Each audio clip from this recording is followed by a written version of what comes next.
This is the time of year that we put up hay for the winter, and we spend the summertime kind of scouring the countryside looking for the best possible hay that we can afford so that we can put up for our horses and sometimes our goats.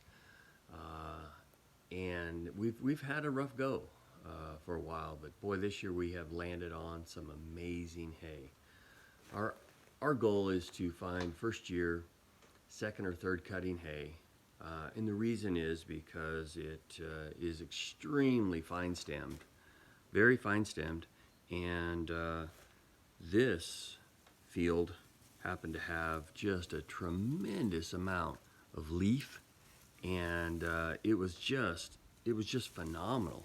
If you take a look at that, there is just an abundance of leaf in this, and so protein content goes up. Those horses that are not easy keepers, they don't have issues with the fine stem, and we have find that their vitality has went up.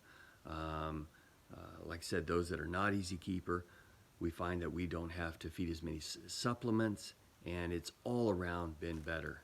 There's another issue that we discovered several years ago. It's the issue of weeds coming in your hay. And if you're not able to go visit the field, you really don't know what's coming in. You might open up a bale and see a weed or two, but you don't really know what's in there. Several years ago, my daughter got married here at the house, and it was in the springtime, and unbeknownst to me, there was daisies in the hay, daisy seeds. It got in the pasture the year before. It came up that spring, and the entire front pasture was all daisies. Well, the neighbors thought I was this awesome father that, in lieu of planting a pasture, planted daisies for her wedding. I was completely unaware of what was going on. Turned out great, ended up with great pictures from that, but it was not the plan. And so I would suggest that when you're shopping for hay, you don't just limit yourself locally. We had to go way up north to get this, but we ended up negotiating a good price, and it's some of the best hay we've ever had. We are completely delighted with this. When I do these endeavors in life, oftentimes I'll sit back and assess the whole process, and I'll see some parallels in life. Sometimes I won't in my own life go the extra mile to get the things that are really good for my heart and for my soul in life. I'll find myself just losing hours studying, chasing things that have no impact at all in life. I'll find myself on YouTube watching videos. I'll be on Instagram just scrolling.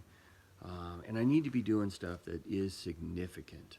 And sometimes I lose sight of that. And it's kind of like the cheap feed.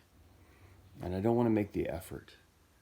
And what I don't realize is the cheap feed often have weeds in it. And that's going to impact me later on. And so this lesson has been for me to go the extra mile, do the extra work, and get what really nourishes you. In the Bible it says, guard thy heart, for out of it are the issues of life. Your heart is very important. It's definitely important to God. And I would encourage you, whether it's for your horses or your own soul, to go that extra mile, do that work, feed your soul. God bless.